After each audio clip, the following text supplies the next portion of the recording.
The topic for discussion today is the latest and fourth industrial revolution. Industrial revolutions are characterized by major systemic breakthroughs in application of new technology, which shifts the aggregate production possibilities frontier outward, permanently raising GDP per capita. A look into English GDP per capita shows that for a long period in history, per capita incomes remained stagnant. This is because aggregate productivity gains are absorbed through population growth, a problem known as the Malthusian trap. Beginning early in the 18th century, through the introduction of first industrial revolution machines and steam engines, the world began experiencing exponential growth in per capita incomes with each progressive revolution. Landmark technological advances include universal railroad networks, electrification, internal combustion engines, flight, and the digital advances of the third revolution. Research of recent trends reveal the current rate of acceleration in technology far exceeds that witnessed in the third revolution, and calls for the classification of a new era, the fourth industrial revolution. Some of the salient features of this most recent revolution include the fusion of new and diverse digital technologies, such as advanced robotics and automation, blockchain, artificial intelligence, big data, and the sharing economy. In the last 2 years, we generated 90% of the world's total historic data. To put this in perspective, the total volume of data historically created by 2003 is now generated on a daily basis. Experts predict current innovations will have unprecedented implications on traditional market model structures and governance models, affecting how we live, work, and grow. Robots have caught the attention of economists due to huge productivity gains that can result from the smartization of machines. According to the World Economic Forum, in the future, technological innovation will also lead to a supply-side miracle, with long-term gains in efficiency and productivity. Transportation and communication costs will drop, logistics and global supply chains will become more effective, and the cost of trade will diminish, all of which open new markets and drive economic growth. In fact, Gates and Michaels found that the increased use of robots raised annual GDP growth by 0.37% and boosted labor productivity by 0.36% between 1993 and 2007. The McKinsey Global Institute found that more than 60% of all manufacturing activities can be automated with current automation technology. Income inequality is worsening as capital owners are reaping most of the gains from the increasing robotization, electronization, and development of artificial intelligence, also known as mechanization. Futurists argue that mechanization will destroy jobs and leave the future composition of the labor force in tatters. However, an OECD analysis concluded that only 9% of jobs in the USA are at risk of being completely displaced. According to the same study, mechanization will also create 2.1 million new jobs. Higher productivity allows companies to expand to new locations and reduce their prices, resulting in the creation of new jobs. A study by Collins found that until the 1980s and 1990s, mechanization chiefly displaced manual labor rather than affecting the total number of jobs in the economy. Today, mechanization has begun to displace administrative and communicative labor, greatly downsizing the middle class. These manual and clerical workers comprising the middle class who find themselves jobless are unlikely to be skilled enough to compete for the new roles. CEA ranked occupations by wages and found that in USA, 83% of jobs making less than $20 per hour would come under pressure from automation, as compared to 31% of jobs making between $20 and $40 per hour, and only 4% of jobs making above $40 per hour.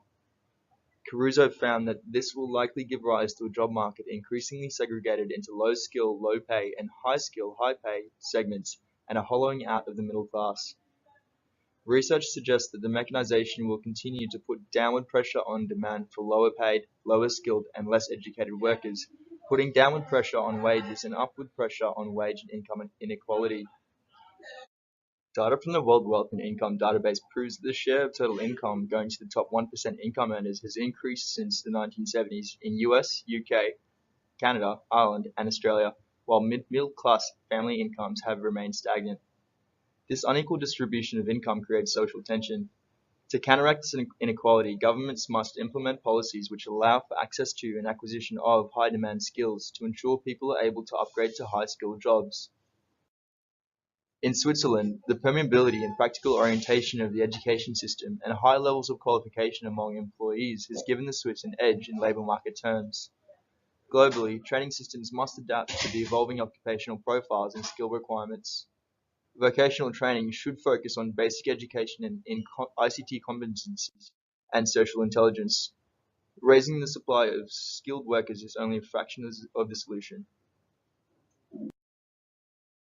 A driver of the current economic industrial revolution is the introduction of blockchain and cryptocurrency technology.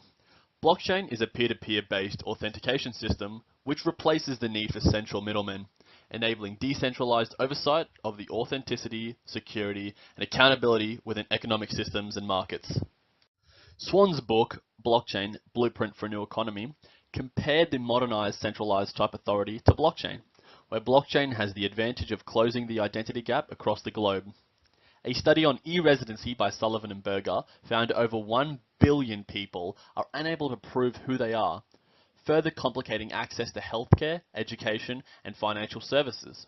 An example of a successful application of blockchain technology is evident within the BankU network, where it has provided poorer economies a portable digital identity to connect and conduct transactions globally.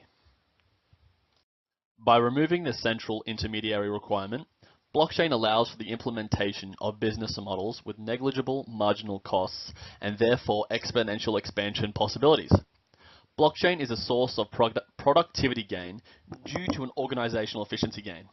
Blockchain decreases the production costs by altering the organizational form of transacting and manufacturing. Evidence of its effectiveness has shown with a $1.3 billion venture capital funding globally, according to Crunchbase reports.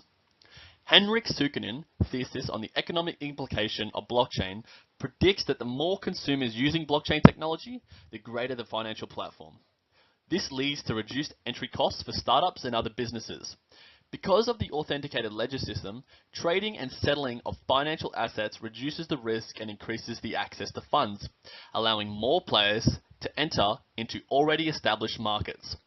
Blockchain complements existing technologies and models, advancing the economic notion of a sharing economy by providing a plethora of networks. However, there can be issues with data integrity. Blockchain operates concurrently with users, leaving it liable to attack, known as a 51% attack. If a single entity or group of hackers were to control the majority of a network, they can disrupt the authentication of exchanged information. For example, the Verge cryptocurrency was anonymously attacked, 51% attack, resulting in a $17.5 million loss instantly. Considering the possibilities of blockchain technology and its economic impact, the potential is limitless being an online domain, connecting globally, transacting in seconds, and writing instant ledgers to ensure accountability is imminent. Although there are positives, regulatory policies are a necessity to ensure fair economic use. Undoubtedly, one of the greatest drivers of the Fourth Industrial Revolution is the rapid development and adoption of sharing economies. Although the term is often misused to refer to any service that more efficiently matches supply with demand, such as Uber or Kickstarter, Rachel Botsman, a leading author on sharing economies, specifies that a sharing economy is more specifically a system that shares usage of underused assets between individuals, like Airbnb or Skillshare. The ideas are very different, but are often lumped together as consumers increasingly rely on their mobile phones to more efficiently enact purchases. The main difference between a sharing economy and an on-demand service such as Uber involves liberating value from an underutilized asset to improve suppliers' lives economically and allow consumers access to cheaper, more efficient goods and services from a decentralized network. Whilst the effect sharing economies have had on individuals has been immediate and obvious, it has also been suggested by Botsman and Rogers in 2010 and supported by Heinrichs in 2013 that they could contribute to a shift in consumer behavior. As sharing economies increase the utilization of underused assets, it is possible that the tradition of hyperconsumption that has thus far driven capitalist economies may reduce as consumers shift from owning assets to merely sharing access to assets. For example, consider you have 3 people in close geographical proximity, but one of them needs a car for a commute to and from work in the morning and afternoon, one needs a car occasionally to run errands during the day, and the final requires one solely at night. Hitherto now, each of those people would likely have owned their own car, incurring the costs of purchase, registration, insurance, and other sundries, only for it to sit idle for 90% of the day. However, it may soon be more appealing for people such as this to share access to one car through peer-to-peer rental, an expression of sharing economies, in order to liberate more value from a single car than any of them could individually. In this scenario, the one person who owns the car, the seller, is able to monetize the idling capacity of their car, whilst the other two, the buyers, can more efficiently access the goods they want. Sharing economies represent the desire of human beings to form communities that serve more than just a single interest. Even if they don't dramatically decrease our rate of consumption, it is clear that they will continue to have a drastic impact on the relationship between buyers and sellers and the economy as a whole.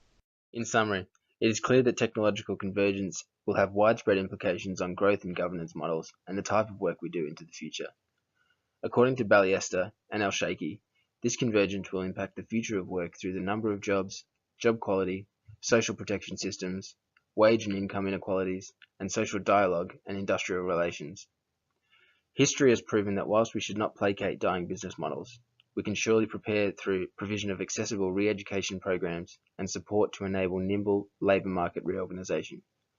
Similarly, policy recommendations in light of the decentralised growth models identified place importance on limiting unnecessary government intervention and to facilitate self-regulation as the technology improves with respect to security and integrity.